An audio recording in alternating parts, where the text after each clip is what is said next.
Olá amigos, queridos alunos, seguidores do canal. Hoje a nossa aula será sobre o renascimento cultural e científico e a transição da Idade Média para a Idade Moderna, ali entre os séculos 14 e 16. Primeiramente, vamos fazer uma análise dessa palavra, renascimento. Existem diferentes análises, né? Um grupo de historiadores segue pela linha do resgate da cultura clássica, de buscar algo que deixou de existir durante a Idade Média, por isso o nome renascimento. Então a filosofia aristotélica, a platônica, né, tudo que se desenvolveu ali no mundo greco-romano durante a Idade das Trevas do medievalismo, tudo se esqueceu. Portanto, é um resgate e um renascimento cultural. Talvez a maioria dos historiadores vá por essa linha, tá? Mas existe um outro grupo que vai na análise da continuidade e uma transição que simplesmente deu continuidade a um avanço que já estava existindo, um avanço técnico, científico, que nunca deixou de existir na verdade. Essa linha de pensamento recusa a ideia da Idade das Trevas medieval, ok? E aqui eu trouxe duas pessoas importantes ali da Idade Média e da transição da Idade Média para a moderna, que é o Leonardo da Vinci e o Avicenna, tá? Muito bem, e aqui tem uma frase que eu separei de cada um deles, né? Do Da Vinci primeiro: aprender é a única coisa de que a mente nunca se cansa, nunca tem medo e nunca se arrepende. Da Vinci viveu ali entre os séculos XV e XVI, na cidade de Florença, Milão, Roma, foi viver também na França. E o filósofo e médico Avicenna viveu no século XI, ele nasceu na antiga Pérsia, próximo ali do Afeganistão. E como médico, né, ele deixou aqui um ensinamento importante, né? A imaginação é a metade da doença, a tranquilidade é a metade do remédio e a paciência é o primeiro passo para a cura. Gente, no Império Bizantino, a Roma Oriental, né, o Império Romano do Oriente, e também no Império Árabe Muçulmano, no qual a Avicenna viveu, havia um desenvolvimento científico tremendo. Se vocês assistirem a um filme que tem na Netflix chamado O Físico, vocês vão perceber a diferença de desenvolvimento científico entre a Europa Ocidental e esse lado oriental, pegando ali a Grécia, Constantinopla, atualmente Istambul, o Império Árabe, chegando até a Pérsia. E a Avicenna viveu ali, né, no século XI. Portanto, se você for pela linha do pensamento de uma continuidade, e pegando simplesmente a época de Avicenna, você não vai ter uma Idade das Trevas. Agora, se você for pelo lado do resgate da cultura clássica, então você vai ter uma diferença de pensamento brutal entre a Idade Média e a Idade Moderna que surge ali. Beleza? Pois bem, onde é que começou o renascimento cultural? A Itália é o berço do Renascimento. Primeiramente porque ali ficavam as cidades mais ricas, como Florença, Gênova e Veneza. Aqui ao fundo vocês estão vendo a maravilhosa cidade de Florença. Vejam essa construção aqui, uma arquitetura linda, né? A cúpula arredondada. Ao lado você está vendo Lourenço de Médici, que era um grande mecenas. E os mecenas eram pessoas muito ricas, burgueses, comerciantes, que bancavam os artistas, bancavam as obras de arte. Então, o Renascimento tem a ver com comércio, com riqueza, com cidades, tá? A partir de 1453, a Itália recebeu muitos sábios gregos que também fugiram de Constantinopla, porque ela foi tomada pelos turcos otomanos, né, da religião islâmica. E também a Itália é a sede do papado, Roma. E Roma também, através do alto clero católico e de alguns papas, os próprios papas serão mecenas, tá? Então havia um forte mecenato que protegia, que bancava e que pagava pelo trabalho desses artistas renascentistas, tá? Por isso que a Itália é o berço do Renascimento.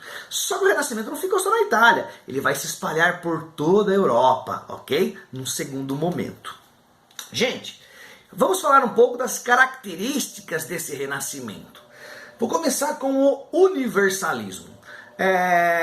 Os renascentistas, eles não eram especialistas numa área só. Então, por exemplo, hoje, nos dias de hoje, você resolve fazer aí um curso de medicina, um curso de direito, você vai se especializar numa área apenas. Os renascentistas, eles eram sábios universais, né? Eles aprendiam de tudo. Então, por exemplo, Leonardo da Vinci, ele era matemático, ele era físico, ele era pintor, inventor, tá? No seu diário que ele deixou, que hoje está no Museu de Londres, tem muitas ideias que Leonardo da Vinci já imaginava ali no século XVI, como por exemplo o tanque de guerra, o paraquedas, o escafandro para você explorar o fundo do mar. Então o universalismo seria isso, pessoas que entendem de forma aprofundada muitos conteúdos, tá? Não são especialistas num conteúdo só. O antropocentrismo é uma ideia que vai contra o teocentrismo. Antropo, homem, vem do grego. O homem no centro das ideias, do universo. O homem que vai interpretar o mundo moderno em que ele vive. Esse homem é que vai entender a cultura da época e buscar soluções para os problemas da ciência, da natureza, certo? Porque no medievalismo prevalecia muito a ideia da interpretação das Sagradas Escrituras. Por isso, teocentrismo. Teo, Deus. Antropo, homem. Não há uma ruptura com a religiosidade. O Renascimento não é um movimento ateísta ou ateu, ok? O racionalismo. A razão é a única fonte da sabedoria. Isso vai ser importante para o desenvolvimento do método científico, do empirismo. O individualismo. Aqui, os artistas literários das obras de arte, os cientistas, vão assinar suas obras. Esta obra é minha, esta obra é importante porque eu acredito neste tipo de pensamento desenvolvido por mim. Então você tem a assinatura da pessoa. Era muito comum na Idade Média, antes do Renascimento, obras de artes que são encontradas não terem a assinatura. Quem é que pintou esse determinado quadro? Ninguém sabe. Eram propriedades da igreja. E no Renascimento então surge esse individualismo. E o hedonismo. E aí que o candidato, o vestibulando, ele muitas vezes erra, ele não sabe o que é. É a busca pelo prazer mundano de mundo. Então vejo que também há uma ruptura com o pensamento medieval de sofrimento humano.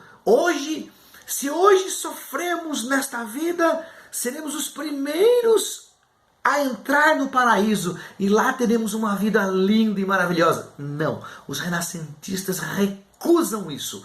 O prazer, a vida linda a ser vivida, o paraíso é terreno. Então eu vou buscar a felicidade enquanto estou vivo, enquanto estou vivendo aqui e não pós-morte, tá? Isso é o hedonismo, a busca pelo prazer mundano.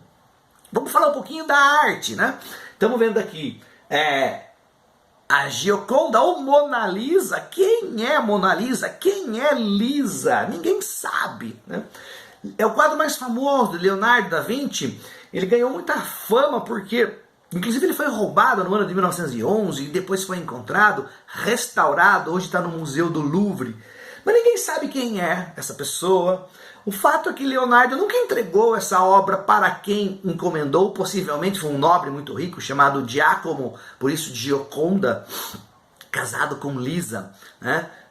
Mas Leonardo, onde ia, estava com o quadro ou debaixo do braço ou dentro da sua mala. E quando Leonardo foi embora para a França, já bem velho, ele, um pouco antes de morrer, deu o quadro para o rei Francisco da França. Esse quadro foi parar no Palácio de Versalhes, durante o reinado de Luís XIV, durante o reinado de Luís XVI e a Revolução Francesa. Esse quadro foi parar na mão de Napoleão Bonaparte, mas é um quadro que para a época revolucionou a arte da pintura. Você vê com a expressão da Mona Lisa, né? A técnica do esfumato, parece uma fotografia dos dias atuais, né? É incrível essa pintura. Aqui vocês estão vendo o quadro do Sandro Botticelli, A Primavera. Aqui tem muito de mitologia clássica. Aqui está, por exemplo, o deus Mercúrio, a deusa Vênus, o Zéfiro, tá? E algumas mulheres. Percebe-se pelas árvores que é primavera, né? Uma saída do longo e tenebroso inverno europeu, que é rigoroso, certo? Essa é a análise que se faz figurativa, né? Onde tem o resgate da cultura clássica e da mitologia clássica. Continuando na arte, temos aqui a criação de Michelangelo, que era um grande escultor e no início recusou o trabalho para pintar a Capela Sistina, mas após muita insistência do Papa Júlio II, Michelangelo pegou esse serviço e após 4 anos, aqui é só um pedacinho, né, da Capela Sistina, depois você procura na internet, você consegue fazer um tour virtual por toda a Capela Sistina. É linda, maravilhosa. Aqui é Deus, sua criação perfeita, né, o homem. Deus está numa concha e ao fundo dessa concha tem pessoas, mas se você observar bem, parece o nosso cérebro por dentro, tá? E aqui a Escola de Platão, a pintura do Rafael Sanzio, sua obra mais famosa. Ao centro temos Aristóteles e Platão filosofando, onde Aristóteles está indicando, né, o céu, algo como o poder vem de cima, não exatamente de Deus, e Platão com o braço estendido na forma horizontal, dizendo que o conhecimento tem que ser divulgado aqui na Terra, ok? Vamos sair da arte, vamos para a literatura. Temos aqui o Luís de Camões e sua obra Os Lusíadas. Vejam a caravela que representa a época de ouro de Portugal e suas grandes navegações. Portugal foi potência mundial no século XV e XVI. Então os feitos heróicos são narrados na obra Os Lusíadas, as viagens do descobrimento, o caminho marítimo para as Índias, enaltecendo o povo português. Aqui o Miguel de Cervantes, em sua obra Dom Quixote, faz uma sátira da decadência da cavalaria medieval. E temos aqui a figura principal da obra, que é Dom Quixote, lutando contra um moinho ali na Holanda, achando tratar-se de um dragão. Então, essa obra é uma grande crítica à decadência dos senhores feudais e do feudalismo. E Shakespeare, que popularizou o teatro. Aqui vocês estão vendo Romeu e Julieta, que narra a história de 2 famílias rivais que viviam em guerra, mas dentre essas famílias rivais surge um grande caso de amor. Shakespeare foi o responsável por trazer o teatro à cultura popular, porque antes as peças teatrais eram um privilégio somente da realeza, da nobreza, ok, do alto clero. E na ciência, aqui vocês estão vendo 2 páginas do diário do Leonardo da Vinci, onde tem estudos de anatomia, né? Dizem que Leonardo, que era proibido fazer dissecação de cadáveres na época, dizem que ele esperava um morto ser enterrado, ia até o cemitério, roubava esse cadáver, levava até um laboratório improvisado por ele, e ali ele abria o cadáver para estudar por dentro, né, o corpo humano, e começa a se entender de anatomia no mundo da Europa Ocidental. Aqui a teoria do heliocentrismo. Vejam o Sol no centro do universo, os planetas girando. Essa teoria desenvolvida primeiramente por Nicolau Copérnico, um polonês, que vai contra a teoria do geocentrismo, baseada nas Sagradas Escrituras e baseadas também em Ptolomeu, o grego, e foi considerado heresia. Então Copérnico foi perseguido pela Inquisição, Galileu Galilei também, e Giordano Bruno, 2 italianos no caso, e Giordano Bruno morreu na fogueira por defender as ideias do heliocentrismo. Posteriormente, Johannes Kepler vai adaptar essa teoria, vai melhorar essa teoria da elíptica dos planetas, certo? O Renascimento é uma aula fantástica, pessoal. Cabe a vocês aí o aprofundamento nos estudos, tá? E vamos que vamos, não vamos desanimar na época do Covid-19. Vamos fazer a nossa parte, estudando cada vez mais. Um abraço e até a próxima aula.